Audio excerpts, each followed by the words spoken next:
thank you to the founders of this institution. I mean, it was your vision, it was your wisdom, it was your insight that has caused thousands of students to be educated over these 40 years, and has set the stage and set the table for Christian leadership throughout this city and other parts of the state and the world, actually, because those alumni are all over the place now. The founders, when they created PUCS, no one thought it was possible to integrate education, academics, emotional support, and spirituality. This school is committed to the city of Pittsburgh. It's committed to being in an urban setting, and it's committed to putting Christ and our faith at the center of everything that we do.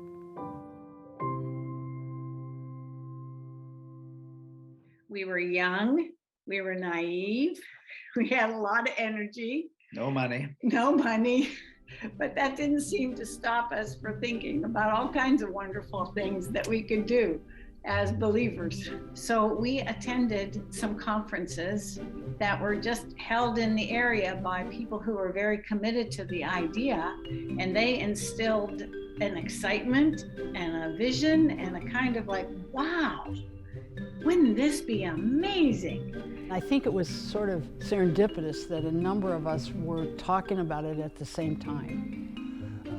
The McWhorters, the Painters, the Frys were right across the street, who were key elements of the early days of PUCS as well. That education conference that was in 1974 was pretty instrumental in all of us thinking, wow, we've never been around Christian elementary schools, but we need to do this. Because we saw kids coming to college who didn't have those foundations, and we thought if they had had a better foundation when they came to college, engaging the college community would have been much better. Within weeks of that we gathered a few folks together on our front porch, and we started talking about what would this look like and how would we go about it. We were familiar with Christian schools at the time that were essentially teaching a secular curriculum, but then having a Bible class that went with it. That sort of two-world kind of concept for life and specifically for schools was not consistent with the gospel that we were reading. That emphasis on that we're seeking to engage culture and not run to protect ourselves. That in Christ we can reach out and help the culture and be reconcilers. All of Life Redeemed happened early for us.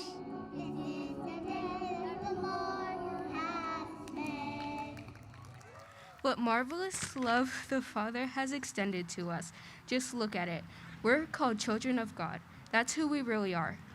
What marvelous love the Father has extended to us. Just look at it. We are called children of God. That's who we really are. When it became most real to me is when we hired our teacher without any students and convinced Marcia Merriman to be the first teacher. And I was teaching in a school in Newcastle, which was using the integrated curriculum. When I heard that they were starting a school with this group of people who I knew and liked, I wrote and asked them if I could interview. We were in that little Sunday school rooms at Fourth Presbyterian Church at the very beginning. Oh, you had a bigger room than I did. And there was no difference between art and any of the other subjects that we had. It was all like a part of something. And when you did a unit, you were able to integrate all kinds of things that were a part of our lives. We do an animal unit, would do an animal unit every year and cover a lot of different aspects. One of the animals that was in danger was the dolphin. So we talked about what we could do and had a can of tuna fish, and the can said, "Dolphin safe." And some of them went home that day and said, "Do we have any tuna? I want to see if it's dolphin safe." So that it just, it's the kind of thing that permeated, and I'll bet some of the kids still do it. So later in life, it's like you see what the people that sowed into you at a young age, you know, if it's the teachers or families there that really sowed into me.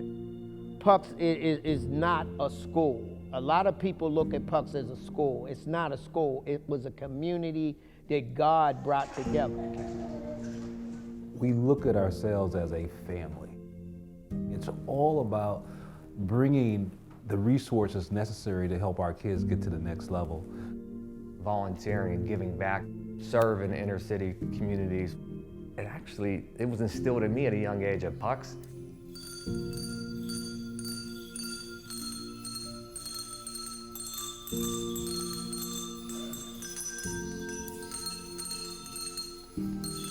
I worked for the CCO. One of my campus staff workers, Sam Portnoff, was a PUCS graduate. His spirit of creativity, the way that he thought about people, he cared about people. The thing I remember most is just my friendships and relationships. I'm still really close friends with a lot of people that I met from PUCS, and the same with my teachers. Like, I felt like they really cared about me, and then after I even left PUCS, they continued contacting me and just wanting to know how things were going in high school and college. When I saw my son introduce me to Marcia Merriman, his teacher, and the awe and adoration that he had for Mrs. Merriman, right there in his classroom, I teared up, and I knew that there was something very special happening in this classroom. All of our girls will have gone through PUCS K through 8. And to stay at a place that long, obviously you want to believe in it. I think the proof of a good education is if it sparks curiosity in people. And I can say unequivocally that PUCS has sparked curiosity in all 3 of my children. We're not tied to the state standard and having a standard for everything. We're not tied to textbooks. We can teach the things that need to be taught in the ways that kids can really respond to. The idea of a curriculum talking about the fabric of life. Children learn about their creator and the creation, and they explore that from the very beginning. And that is integrated into every classroom that they go into. The whole idea of the spring production demonstrating that. It's the all-school unit, then art expression, and then we have the spring production, so we complete the unit. Spring production is based on the all-school unit. So I love that thread going through the whole year. Everybody works on a big project to get it to the end. But it's so fresh because it's from the kids' ideas and their words. They come at things in a way that's like a back door to me. And interestingly, we wanted to be in East Liberty. We wanted to be in the heart of what was the most difficult area when this school started of Pittsburgh, one of the most difficult.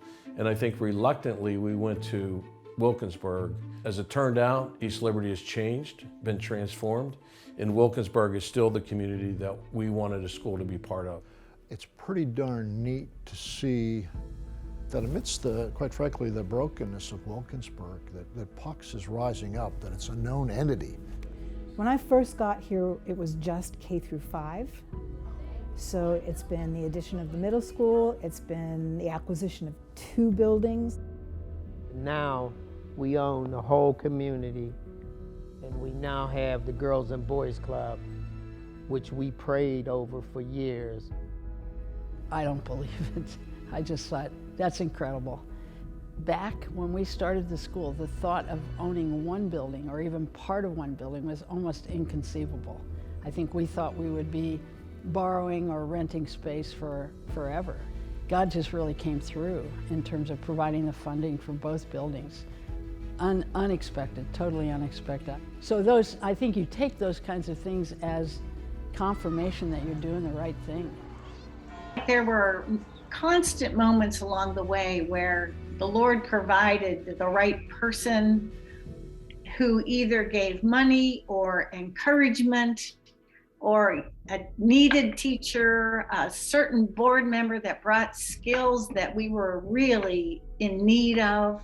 So the journey toward opening it and even then sustaining it was always choppy, but I feel always, when I look back on it, that every step of the way we were encouraged to keep going. God put us on the map and look at us prosper. 40 years. 40 years. I think the anniversary for me anyway, and I think for a lot of people, is a huge celebration of what God's done. Wow, it's not just going to last 2 years, it's going. This school never has been and won't be stagnant. We had a vision to be socially just and racially just. We're starting to finally make it happen. I've seen that the curriculum has really blossomed. We'd like to not only be a part of a resident in Wilkinsburg, we'd like to be more a part of the community. Where is that next cadre of leaders going to come from? Are we training those leaders up? Are we raising them up? Are we doing enough deliberately to raise up that next generation? I love PUCS. I love PUCS. I love PUCS. PUCS is the best school in the world. I love it. I love PUCS. I love PUCS. I love